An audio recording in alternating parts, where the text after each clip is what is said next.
다음 주에는 어떤 종목의 랠리를 펼칠지 다음 주 유망주를 들어보도록 하겠습니다. 먼저 곽유정 대표님께 먼저 여쭤보도록 하겠습니다. 다음 주 유망주 어떤 걸로 오늘은 가지고 오셨을까요? 일단은 코스닥 시장에 대한 기대감을 가져가 보자라고 더 말씀을 드린 만큼 네. 앞서서 제가 코스닥 시장의 이제 주도주가 될 만한 업종 섹터들 몇 개 말씀을 드렸거든요. 그 중에서 시장에서 아직까지 좀 덜 부각이 되면서 낙폭 구간에 있는 섹터가 저는 여전히 2차 전지 쪽이라고 보고 있거든요. 네. 물론 최근에 에코프로 그룹주들이 강하게 흐름을 만들어 나가고 있긴 한데 그 외에 소재단에 있는 관련 기업들도 아직까지는 좀 억눌려 있는 그런 상황이기 때문에 소재단에서 만약에 수단매가 나와준다라고 했을 때 수혜받을 수 있는 종목들도 지금 꽤 있다고 생각을 하고 있거든요. 그래서 오늘은 그와 관련된 종목을 한번 가지고 와봤습니다. 그렇다면 어떤 종목일지 궁금해지는데요.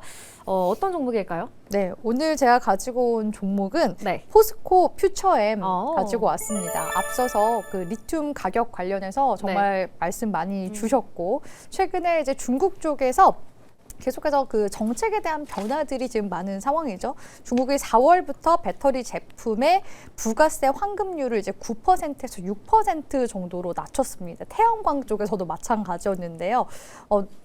이를 이제 전면 이제 만약에 폐지하게 된다라고 했을 때 중국의 배터리 업체들도 원재료 이제 선 확보에 나서게 될 가능성이 높겠죠. 그러면은 리튬 가격이 계속해서 더 올라가게 될 가능성이 높습니다. 그러면 리튬 가격과 연계됐을 때 관련 소재 관련 기업들 부각이 될 수 있는데 일단은 이 리튬이 배터리에 들어가잖아요. 지금 최근에 시장에서 많이 부각이 됐었던 게 양극재 쪽 관련 기업들인데 포스코 퓨처엠은 그 배터리에 들어가는 음극재 중에서도 이제 사실상 국내 최대 규모로 또 양산을 할 수 있는 곳이기도 합니다. 그래서 포스코 그룹 같은 경우에는 계속해서 이런 전기차 캐즘 기간 동안 계속해서 이런 리튬이라든지 배터리 쪽 관련된 밸류 체인을 지금 계속해서 원자재부터 시작해서 재련 그리고 배터리 소재까지 원스톱 체계를 지금 만들어 나가고 있는 중이기도 하거든요.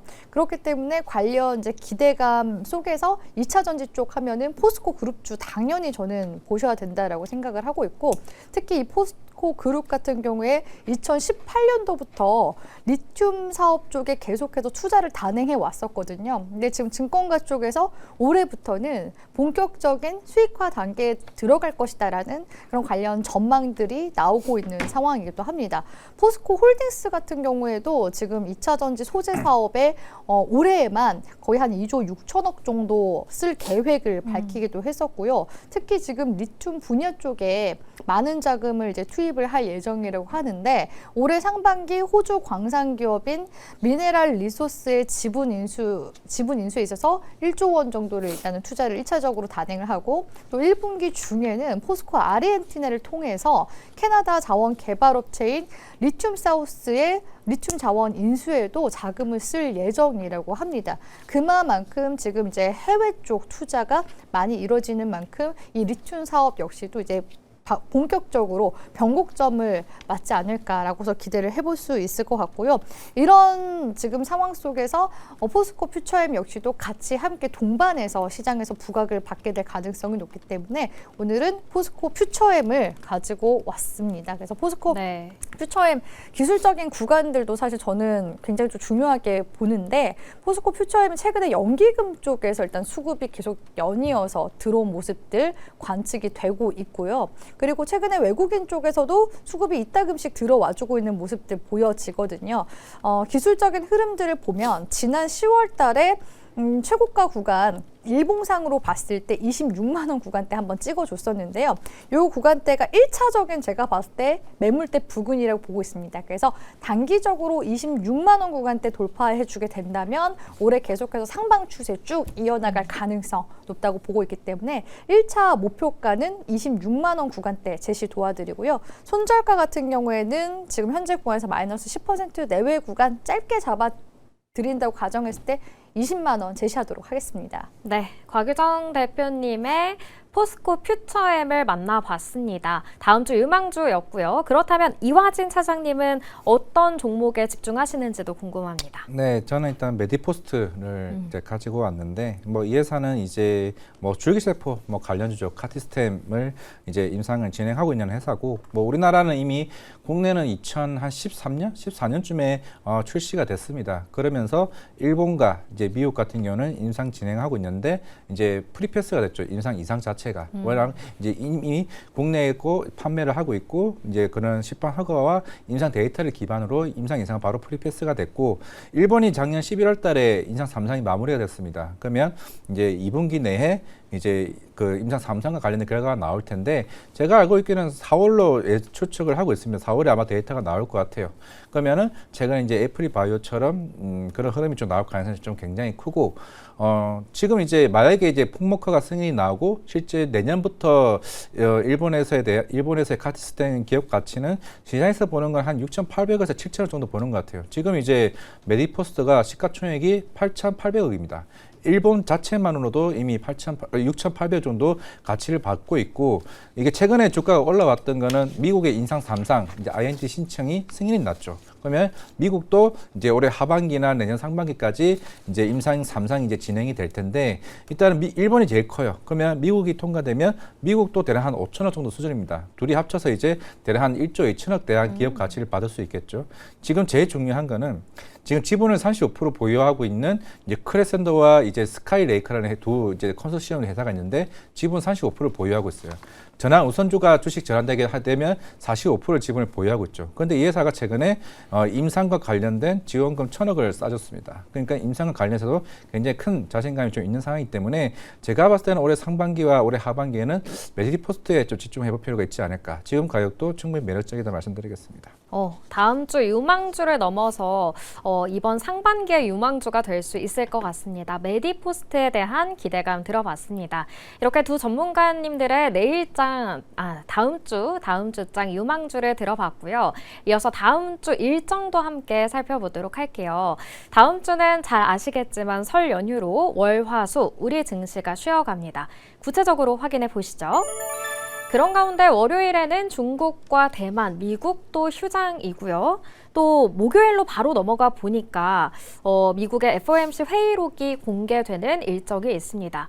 또 애플은 아이폰 17E를 공개한다고 하는데요. 이에 따라서 또 어떤 주가의 변화들이 있을지도 궁금해집니다.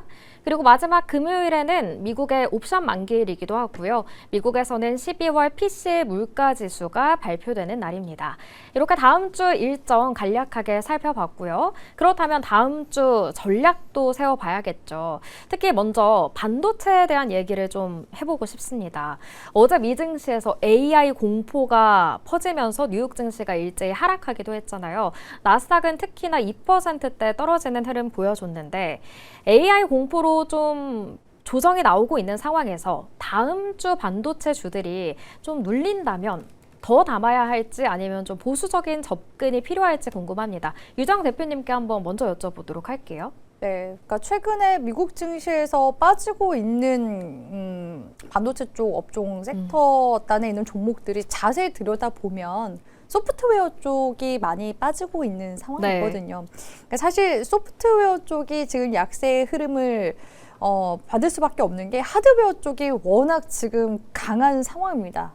그리고 사실 우리 국내 쪽에서도 최근에 이게 좀 시사적으로 이제 문제가 좀 되고 있는 부분이 뭐냐면 뭐 지금 회계사 변호사도 없어진다 이런 이야기들이 많이 나오고 있는데 개발자들 역시도 지금 취업이 좀 어려워지고 있는 상황이거든요. 그만큼 지금 숙련되어 있는 경력자들이 AI 산업을 이미 지금 장악해 나가고 있고 코딩이나 이런 부분들이 이미 AI가 워낙 레벨이 높다 보니까 그런 부분에 있어서 좀 약세를 이끌어가는 어떻게 보면은 좀 안 좋은 부분일 수도 있는데 그런 관점에서 이제 소프트웨어 종목들이 또 빠지는 부분들도 분명히 있는 것 같습니다. 그래서 사실 반도체 쪽, 하드웨어 쪽만 봤을 때는 여전히 흐름이 강하다고 볼 수가 있거든요. 최근에 일본의 낸드 플래시 관련 업체들 같은 경우에도 지금 그 시가총액이 계속해서 올라가고 있는 그런 시점이기도 하고, 특히 만약에 반도체 쪽이 안 좋았다 한다면 우리나라 삼성전자나 SK 하이닉스가 올라가기가 힘들거든요. 그렇기 때문에 이번 주 오히려 삼성전자가 18만 전자의 저력을 보여주고 시가총액 이제 1,000조 원을 이제 달성을 한 상황이기 때문에 제가 봤을 때는 이 흐름 그대로 3월 달까지도 관련 흐름이 이어지면서 4월 달 1분기 실적 발표로 이어지지 않을까라고 보고 있기 때문에 AI 거품에 대한 부분은 저는 기우라고 생각을 하고 있고, 그런 관련 노이즈가 있을 때마다 항상 우리는 매수 기회로 봤었기 때문에 지금도 그와 마찬가지로 비슷하게 보시면 되지 않을까라고 보고 있습니다. 네, AI 공포는 좀 넣어둬도 될 것 같습니다. 반도체 눌림이 찾아온다면 적극적으로 매수를 해보자라는 의견을 내어주셨는데요. 그렇다면 이화진 차장님도 비슷한 의견이실지 아니면 좀 경계를 해야 하는 건지 궁금합니다. 굳이 경계까지는 할까 싶어요. 워낙 네. 이제 주가가 많이 올라오다 보니까 하나의 뭐 작년에 뭐 디시크 사태와 뭐 비슷한 네. 흐름이지 않을까 생각하고 있는데, 지금 막 또 10시 반에 이제 CPI 지표가 나왔죠. 결국에는 물가도 어느 정도 잡은 것 같습니다. 한 2.4%가 나왔다라는 거는 이거 이제 파월 의장이 얘기했던 이제 인플레이션 목표 2%가 거의 근접하게 왔죠. 그럼 이제 시장은 물론 고용 잘 나왔습니다. 이제 물가 잡았어요. 이제 시장에 대해서 이제 매크로에 대한 이슈가 사실 그렇게까지 이제 시장에서 분위기가 나오지는 않을 것 같고, 최근에 뭐 알파벳이 회사채 발행에서 조금 이슈가 있었고, 이미 작년에 뭐 메타나 오라클 이슈도 있긴 했지만은 결국에는 금리 인하에 대한 흐름이 어느 정도 긍정적으로 나오게 된다고 하게 되면 반도체와 관련된 조달 이슈는 오히려 조금 더 사그라들 가능성이 굉장히 크다라고 좀 보여주고 있는 상황이기 때문에 결국에는 다시 한번 돌아와서 빅테크 업체들이 올해 캐펙 투자를 굉장히 큰 폭으로 늘렸어. 그러면은 사실 삼성전자와 하이닉스 입장에서는 가격을 인상할 수 있는 여지를 또 한 번 주게 된 흐름이 아닌가라고 봤을 때는 뭐 오늘 또 삼성전자 HBM4 출하 소식이 좀 나왔던 만큼 아마 설날 이후에는 이제 HBM4로 얼마만큼 마진을 나올 수 있을까, 그게 1분기 실적에 대한 뭐 기대감이 되지 않을까 생각하고 있습니다. 네, 좋습니다. 비슷한 의견이신 것 같습니다. 이렇게 반도체 섹터에 대한 전망을 좀 들어봤고요. 이어서 다음 이슈로 좀 넘어가 보면 트럼프 행정부가 철강 및 알루미늄에 대한 관세를 완화하는 방안을 검토하고 있다, 이런 이야기가 나오고 있습니다. 이렇게 되면 한국 관련 제품의 대미 수출 부담도 좀 완화되지 않을까 싶은데요. 곽유정 대표님은 이러한 재검토 흐름이 국내 증시에 좀 어떤 영향을 미칠 수 있을 것이다, 이렇게 보실까요?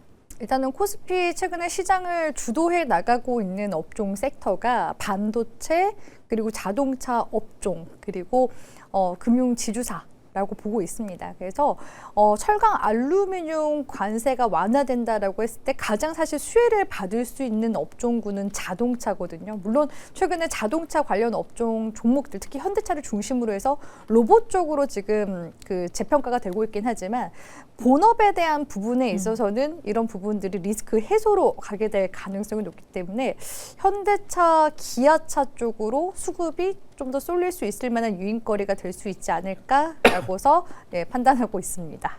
네, 좋습니다. 유정 대표님의 이야기를 들어봤고요. 시간 관계상 화진 사장님은 또 다음 주에 이야기 많이 들어보도록 하겠습니다. 저희 이렇게 많은 분들의 종목 상담과 함께 다음 주 일정 그리고 전략까지 한번 만나봤습니다. 이제 내일이면 설 연휴가 본격적으로 시작이 됩니다. 많은 분들이 장거리 이동하시는 분들도 많을 것 같은데요. 운전 조심하시면서 또 올해 새해 복도 많이 받으시길 바랍니다. 저희는 다음 주 이 시간에 찾아올게요. 시청해주신 여러분 고맙습니다.